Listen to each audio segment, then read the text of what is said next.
5:30. We want to get people out of here. This is a serious event right now, and we want to make sure that they understand that. A long day for residents across the Willamette Valley as several communities were evacuated overnight and into the morning. Thank you for joining us tonight for News Source 16 at 5:30. I'm Matt Templeman. Mapleton, Mohawk, Marcola, some of the first to evacuate. Then Corvallis and several other towns followed suit. News Source 16's Angela Brauer live in Eugene to show us how residents are dealing with all the destruction. It's our top story tonight. Angela?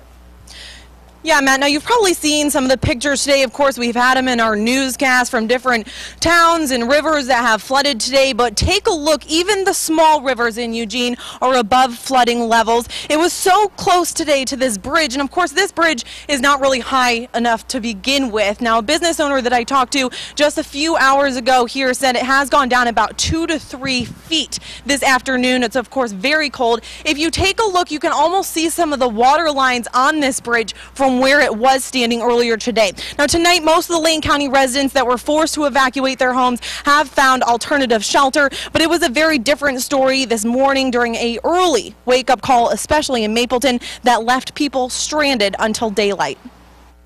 At high tide, you won't be able to cross that bridge because there'll be all kinds of logs and trees coming down. It was a race against rising water. Starting around 3 a.m., residents of Mapleton were encouraged to leave for higher ground. Our only way really out of here is that road right there. And if you can see it, there's a car in there all the way up to the roof. Lane County Search and Rescue called for evacuations in multiple cities, pushing those near the coast to the Florence Event Center. It's not one of those things you sit in your house and watch the water around it raise up around you and then expect us to come and rescue you. Potential dangers were everywhere. Those who didn't evacuate gathered in the center of town, helping others escape, even if it was by boat. We had to go help a couple friends yesterday clean out their basements and stuff and get ready for today. Between last night and now, it's come up probably about 15 feet. The water hit our car, it died on us, and it was sweeping us out towards the river, and we hit a tree. And it just started coming in the car and rising up. So a gentleman in a big 4-wheel drive behind us came and just pushed us out. Here on Poodle Creek Road, completely washed out. You can see the road is closed, it's blocked off. Cars and people, though, still going through it back and forth to their homes, to the store, preparing for the weekend to come. They say they're pretty used to it by now. These people, though, are actually staying here. They've had goats and sheep kind of escape the property. And as you can see, a lot of the debris floating around. Well, a lot of stuff gets picked up and moved out of yards. You find all kinds of things floating around in the morning once this clears out. We had a couple quart of firewood and oil tankers one day.